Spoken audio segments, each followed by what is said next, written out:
दोस्तों नमस्कार। मैं Sanjay Kumar, bank Mitra, bank of Baroda DSA service में आपका हार्दिक स्वागत करता हूं। आज हम बात करेंगे प्रधानमंत्री जनधन योजना के बारे में। प्रधानमंत्री जनधन योजना की शुरुआत करने का मुख्य उद्देश्य था कि लोगों को बैंकिंग की मुख्य धारा से जोड़ना।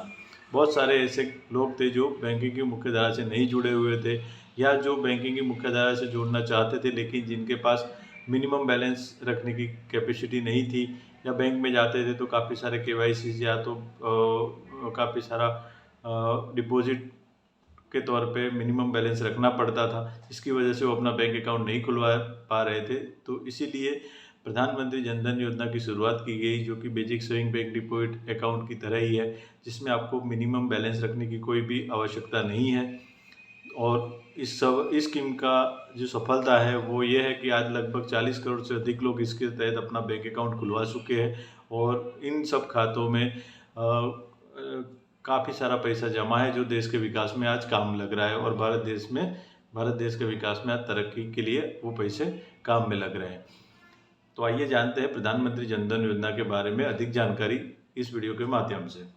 प्रधानमंत्री जनधन योजना जो कि एक basic saving bank deposit account की तरह है, जिसमें आपको मिनिमम बैलेंस रखने की ज़रूरत नहीं है। आप किसी भी बैंक में अपना सेविंग अकाउंट खुलवाने जाते हैं तो आपको मिनिमम बैलेंस रखना पड़ता है। हर बैंक का एक अलग अलग नियम है, किसी में 1000, 2000, 5000, लेकिन प्रधानमंत्री जनधन योजना में ऐसी कोई मिनिमम बैलेंस मेंटेन रखने की आवश्यकता नहीं है।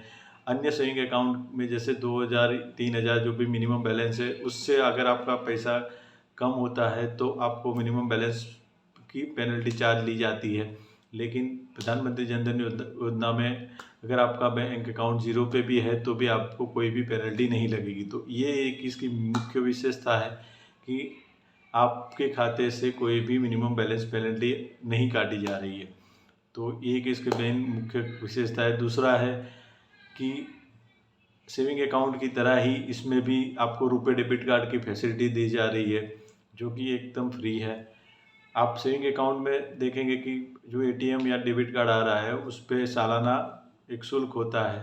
सालाना उसकी फीस होती है, जैसे कि 150 रुपये से लेकर 350, 400 रुपये तक का हर बैंक का अलग अलग नियम के तहत एटीएम डेबिट कार्ड का शुल्क होता है। लेकिन जो प्रधानमंत्री जनधन अकाउंट के तहत जो रुपये कार्ड आपको डेबिट कार्ड दिया जाता है वो उसमें आपको सालाना कोई भी शुल्क नहीं लगेगा।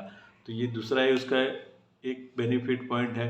पहला हो गया कि आपको मिनिमम बैलेंस नहीं रखना है और मिनिमम बैलेंस पेनल्टी से आप बच सकते हैं। दूसरा है कि आप अपना एटीएम का जो चार्ज है, जो शुल्क है सालाना, उससे भी आप बच सकते हैं। तो ये भी आपके लिए एक की पॉइंट है कि आप ये भी आपकी एक बचत की तरह ही है।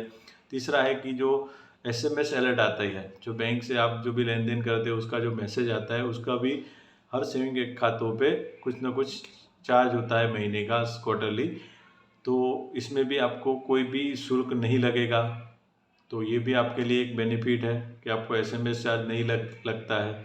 तीसरा है कि आप अगर 6 महीने से अधिक इस खाते में अगर अच्छी तरह से लेन देन करते हैं तो आपको 2000 से लेकर 10,000 तक की ओवरड्राफ्ट की फैसिलिटी मिलती है। तो ये भी आपके लिए एक बेनिफिट है कि आपके खाते में पैसे नहीं है अगर आपने लेकिन अच्छे से लेन देन किया हुआ है तो आपको एक 2000 से 10,000 तक की ओवरड्राफ्ट की फैसिलिटी भी आप इसके अंदर पा सकते हैं। होता है कि आप डायरेक्ट बेनिफिट ट्रांसफ़र जो भी भारत सरकार द्वारा डिक्लेयर की जा रही है, अगर आप इसके अंदर एलिजिबिलिटी है तो इस खातों में डायरेक्ट बेनिफिट ट्रांसफ़र अपने आप आता है, क्योंकि ये आधार बेस्ड लिंक खाता खुला होता है तो उसके अंदर आपको डायरेक्ट बेनिफिट ट्रांसफ़र के भी बेनिफिट मिल जाते हैं।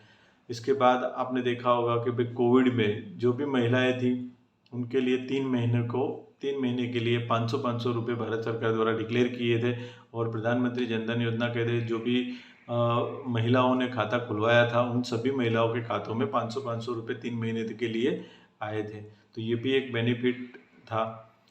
तीसरा है कि जो प्रधानमंत्री जीवन ज्योति बीमा योजना और प्रधानमंत्री सुरक्षा बीमा योजना और अटल पेंशन जैसी स्कीमें हैं या जो भी सोशल सिक्योरिटी की जो भी स्कीमें आएगी वो भी इस स्कीम के तहत आप अपना लाभ स्कीम में पा सकते हैं और ये एक अच्छा बेनिफिट है कि आप इसके तहत वो स्कीम का भी लाभ इसके अंदर ले सकते हैं।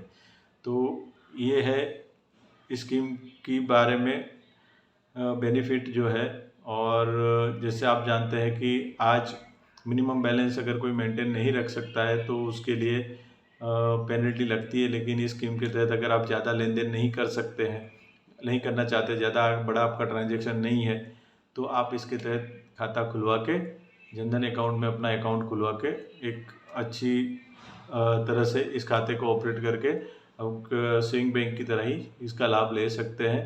आपको इसके तहत आपको कोई एक्स्ट्रा कोई शुल्क नहीं लगेगा, ना ही कोई चार्ज लगेगा, ना ही एटीएम का चार्ज है, ना ही एसएमएस का चार्ज है। तो ये इस स्कीम के तहत बेनिफिट है और आने वाले दिनों में जो भारत सरकार द्वारा कुछ डिक्लेयर होता है तो इस स्कीम के तहत सबसे पहले इन ग्राहकों को लाभ होगा या होगा इस लाभ। तो आशा करता हूँ ये वीडियो मेरा आपको अच्छा लगा होगा, पूरी बात समझ में आई होगी। अधिक जानकारी का आप बैंक से या बैंक मित्र से संपर्क कर सकते हैं।